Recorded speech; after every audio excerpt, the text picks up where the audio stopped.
Just when you thought you saw the end of the Milestone universe, they back one more again. Sad. Just sad. Now available in paperback and e-readers, Isis, Revenge of the Cyber Goddess. The goddess next door takes on the threat of a deadly digital diva driven to destroy the world in this action-packed, all-new Isis series adventure. Get Isis, Revenge of the Cyber Goddess featuring a bonus pin-up and the other two books in the Cyber Goddess saga at online bookstores everywhere today.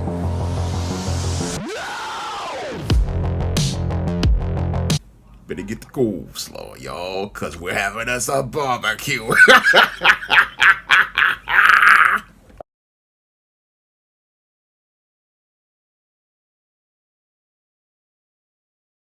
Just when you thought the Dakotaverse had reached its end as a world in the DC universe, Reginald Hudlin is trying to bring it back for yet another big bang that'll possibly end on a whimper.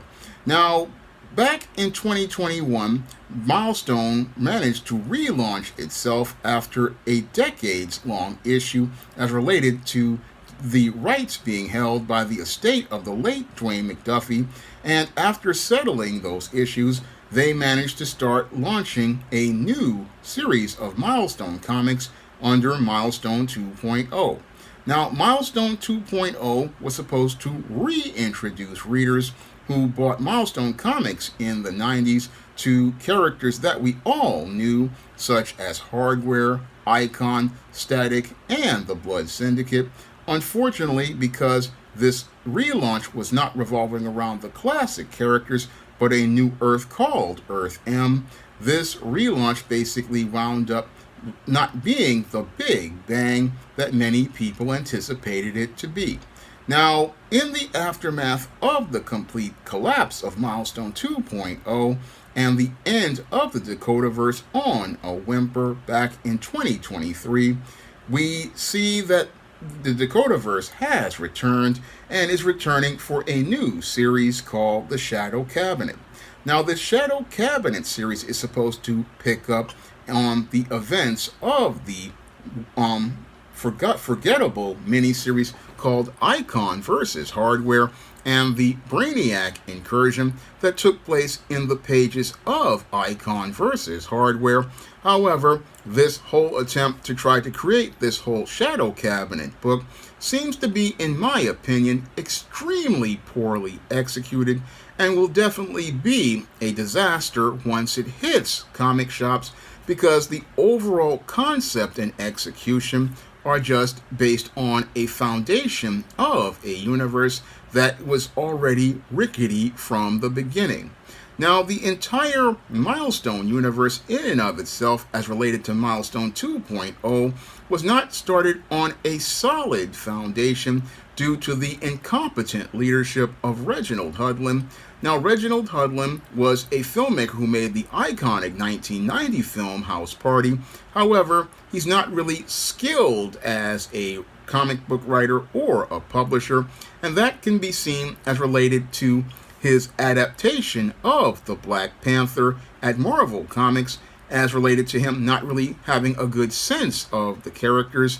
And when it came to Milestone 2.0, he equally shows his gross incompetence as related to the entire structuring of this world.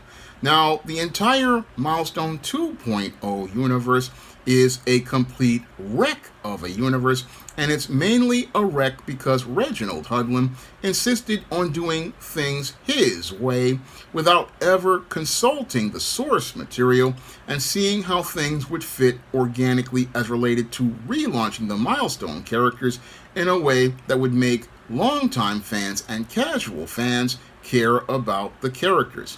No, what Reginald Hudlin, in his inexperience, wanted to do was basically insist on relaunching the Milestone universe on current events that were taking place in 2020.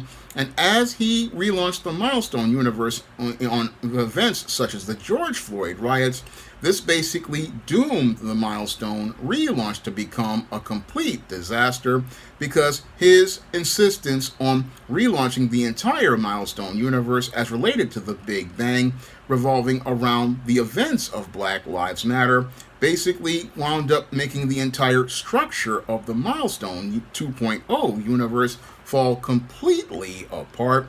Fall completely apart because the situation with Black Lives Matter basically dated the entire Big Bang to 2020, and as it dated it to 2020, it made it where we're tying real life events and real life politics into the Big Bang, something the late Dwayne McDuffie didn't do, where he made it just a gang riot, just a generic gang riot, so that writers could be able to build on the story. But the decision to make it based on Black Lives Matter and the politics of Black Lives Matter basically made it where the entire structure of the Milestone universe is not one that is solid at all. Now, when it came to Black Lives Matter over the last 3 years, that organization has been found to be a complete fraud, and many of the leaders of Black Lives Matter were not found to be looking out for the lives of black people. No, what they were found to be was a non-profit that was basically designed to go out here and make money on the caskets of dead black men, such as George Floyd, Tamir Rice, and Trayvon Martin. And for this to be the foundation of the Milestone universe makes it where that entire universe's whole foundation is just completely invalidated. And that whole structure is what the creators of Milestone were looking to, again, build on, but the entire structure falls completely apart. And I thought that this universe basically would be over after the whimper of an end with the Icon versus Rockets, not Icon versus Hardware series, which was basically forgettable. I mean, when it came to the Icon versus Hardware series, this series basically came and went and nobody cared, but we still have Reginald Hudlin still looking to continue to give us Milestone stories, and this story basically picks up on story points that I definitely believe will not really endear cussed characters to the characters of Milestone. Now, this new book, The Shadow Cabinet, is supposed to be the next chapter in the Dakotaverse, but this next chapter in the Dakotaverse basically is one that I don't think many readers would care about, because this new launch of the Shadow Cabinet basically is poorly executed compared to its 1994 counterpart. Now, in the 1994 launch of the Shadow Cabinet, we had a storyline that went across multiple books called The Shadow War, and the Shadow War basically introduced us to many of the characters of the Shadow Cabinet as they basically came into the interaction with Hardware, Icon, Static, and the Blood Syndicate. And over the course of those issues, we got to know those characters and the mysterious mission of the Shadow Cabinet as related to the conspiracy theory of the Big Bang. But I don't see that kind of care as related to building the story with Milestone 2.0. No, the whole story of Milestone 2.0 didn't do a good job of world building because Reginald Hudlin is not really that good of a writer and not that good of an editor to be able to set a course as a publisher to build that story over time the way the late great Dwayne McDuffie was able to do with his talent. No, when it came to Reginald Hudlin, he was basically looking to rush out books in an effort to try to get a deal as related to creating CW-style shows and adaptations as related to CW-style shows of these characters, and that's what led to the just poor quality of the comics overall. And when I look at Milestone Universe, The Shadow Cabinet, I look at this story which basically is looking to revolve around a plot point of Icon and Rocket breaking up, and I see where they're trying to make Rocket into somebody similar to Riri Williams and Captain Marvel, and trying to present the idea of the strong woman taking on another strong woman in Edwin Alva's sister, Angela Alva. And this whole story is about how the Shadow Cabinet is looking to recruit Rocket to take on Angela Alva. And this smacks of the kind of social justice style comics that were made as a part of the all-new, all-different Marvel, which featured so-called strong heroines such as the Unstoppable Wasp, such as Captain Marvel, which was Carol Danvers, and Riri Williams, Ironheart, and Kamala Khan, Ms. Marvel. And that's what they were trying to build over the course of the books, such as Icon versus Hardware, where they basically showed Icon and Hardware out here being away, and basically Rocket on her own in this private school, and then eventually breaking up with Icon, things that were completely out of character for the character of Rocket, and basically destroys the entire paradigm as related to the Icon character, because what made Icon work as a comic was the relationship between Raquel and Augustus, and basically Reginald Hudlin destroyed that relationship because he wanted to make Rocket into the kind of strong woman that was featured in comics such as those in the all-new, all-different Marvel. And basically what he's looking to do here is the exact same thing, trying to make Rocket her own character without giving her any of the relationships that she had with characters such as Static or such as Icon in the previous Dakotaverse, and didn't want to give her any sort of challenges to overcome, but wants us to believe that she is ready to take on Angela Alva as she's recruited to the Shadow Cabinet. Again, just poor execution of a really poor concept that basically shows me that basically the people at Milestone really don't know what they're doing, as they look to basically launch this latest book as their next phase in the Milestone universe. But when I look at the Milestone universe as related to Milestone 2.0, I mean, it's basically a wreck that's getting progressively worse. I mean, this whole launch of this book is all by itself without any other titles to go with it, which really makes no logical sense to me as a publisher. Now, as a publisher, again, you would think you would have consistent titles with these characters, but we haven't seen many of these characters for a good 2 years. I mean, it's been 2 years since we've seen the core characters of Hardware, Icon, and Static, and the Blood Syndicate, and we haven't seen them for a good 2 years, but you want us to be invested in these characters without any base books to build the new book, and that's really, again, poor decision making as a publisher. You just don't come out here and say, oh, we're going to start a next chapter after disappearing for 2 years. I mean, that's basically something you don't do. No, you don't go out here and leave people hanging like that and expect to get sales. No, that's the worst thing you could do as a publisher. I mean, people have not heard of these Milestone characters for a good 2 years, and now you want to tell us to just pick up these stories, and that's not something, again, a smart publisher does. No, a smart publisher tries to make sure that they have material out there if they're publishing monthly comics to let people know these characters are still around.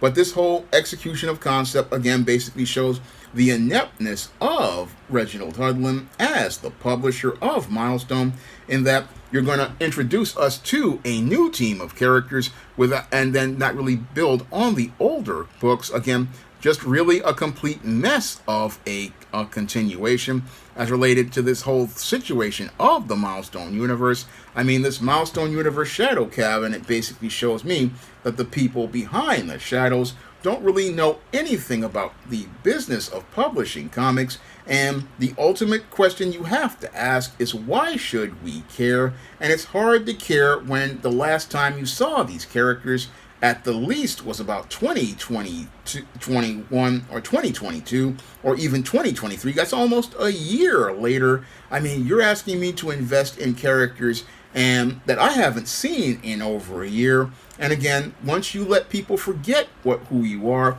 they forget everything about what happened in the past. So this whole launch basically is one that's really sloppy and poorly executed as I see it. Now, this Milestone Universe Shadow Cabinet book is supposed to be coming out on November 20th. But again, I look at that whole decision to launch this book all by itself. It's a really bad decision. a really bad decision from a publisher. Most people forgot, because when I do the research, most people see the Milestone universe basically being over by 2023, and in 2024 you want me to go back and reinvest in a universe that people basically forgot about.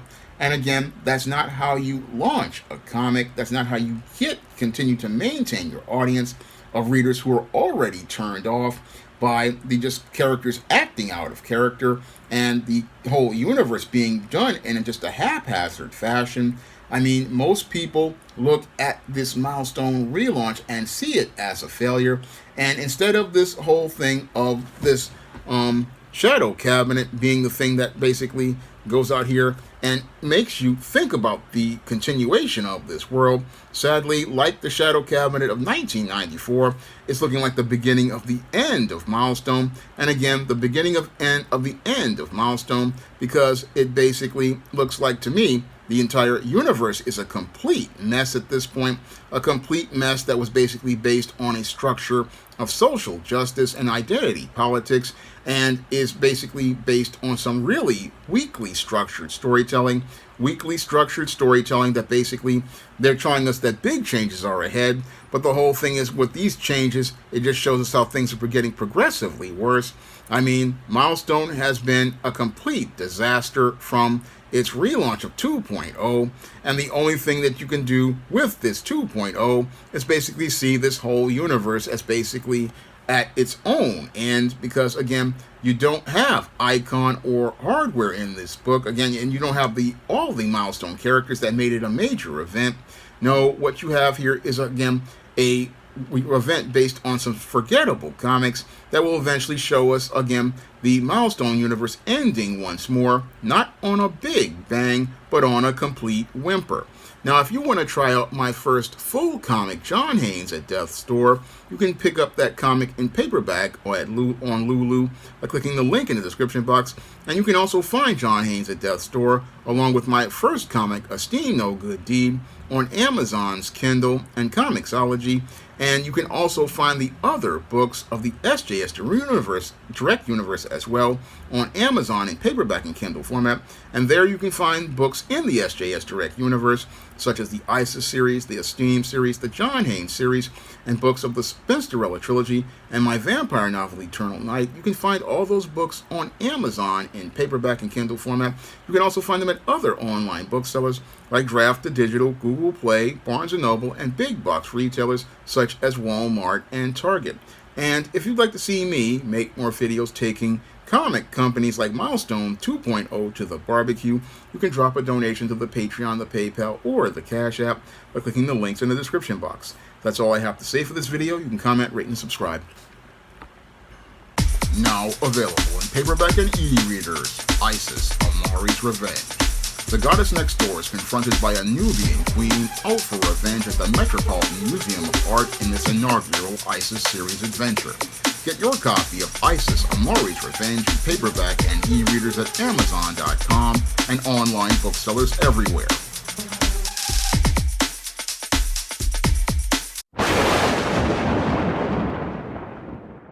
Now available in paperback and e-readers, John Haynes, Godbreaker. The man who rules the world takes on the Asgardian god of thunder in this action-packed, all-new John Haynes series adventure. Get your copy of John Haynes, Godbreaker in paperback and e-readers at online booksellers everywhere. Support Black-owned and Black-operated digital broadcast media. www.niceradionetwork.com. Nice Radio Network, broadcasting 24 hours a day, 7 days a week.